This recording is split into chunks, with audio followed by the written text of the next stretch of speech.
హల్లెలూయా.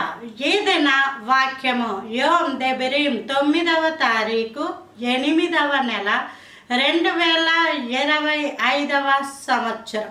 మన దేవుడిస్తున్న చక్కటి మాట సంఖ్యాకాండము 13వ అధ్యాయం 30వ వచనం.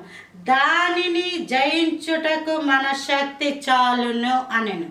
ఇది ఏమిటి అంటే పాలు తేనెలు ప్రవహించే కనాను దేశానికి వాళ్ళు వచ్చేసి ఆ ఊరి బయట లేదా కొంత దూరంలో ఉండి మీరు వెళ్ళి ఆ దేశాన్ని వేగు చూచి రండి అని 12 మంది మనుషులను పంపిస్తే అందులో 2 అనగా యెహోషువ కాలేబు వాళ్ళిద్దరు మాత్రమే మంచి సమాచారము తీసుకొచ్చారు. మిగతా 10 మంది వాళ్ళు ఉన్నత దేహులు, వాళ్ళు మనల్ని చంపేసి ఇలా ఉన్నారు, వారి కంటికి మనం మిడతల వలె ఉన్నాం, మన కంటికి కూడా మనం మిడతల వలె ఉన్నాము, కాబట్టి మనల్ని వాళ్ళు చంపేస్తారు అని చెప్పుకుంటూ వచ్చారు.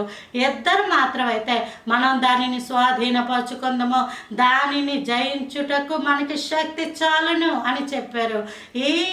ఇది ఆత్మీయమైన జీవితంలో నీకెదురుగా ఉన్న శ్రమ, నీకెదురుగా ఉన్న వ్యాధి, నీకెదురుగా ఉన్న రోగము, నీకెదురుగా ఉన్న అవమానము, లేదా నీ జీవితం, లేదా నీ చరిత్ర ఏదైనప్పటికీ అది నీ ముందున్నది. దానితో నువ్వు పోరాడుతూ ఉన్నావు. కొంతమంది మేము పోరాడలేం బాబాయ్, చనిపోతే చనిపోతామని సమస్యలకి, శ్రమలకి, మాటలకి, నిందలకి తట్టుకోలేక సూసైడ్ చేసుకుంటున్న వాళ్ళు బోల్డ్ మంది, జీవితాలు అంతము చేసేసుకుంటున్న వాళ్ళు కొంతమంది.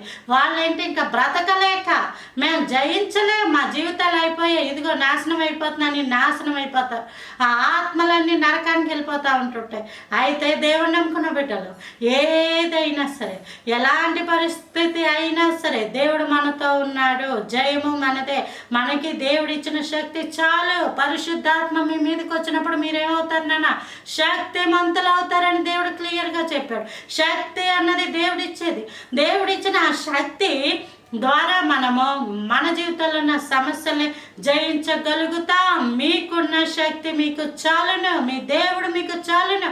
శక్తి చేతనైనాను బలము చేతనైనాను కాదు, కానీ దేవుని ఆత్మ ద్వారానే దేవుడు కార్యాలు చేస్తాడు. పరిశుద్ధాత్మ ద్వారానే కార్యాలు దేవుడు చేస్తాడు. కాబట్టి ప్రభువా నువ్వు నాకు కావాలి, నా పాపాలు క్షమించి నన్ను విడిచిపెట్టుకో, నన్ను దూరం చేయకయ్యా అని చెప్పి ఆయన పాదాలు పట్టుకొని గోజాడండి. మీకున్న సమస్యల్లో విజయము మీదే. Praise the lord. ఆమేన్.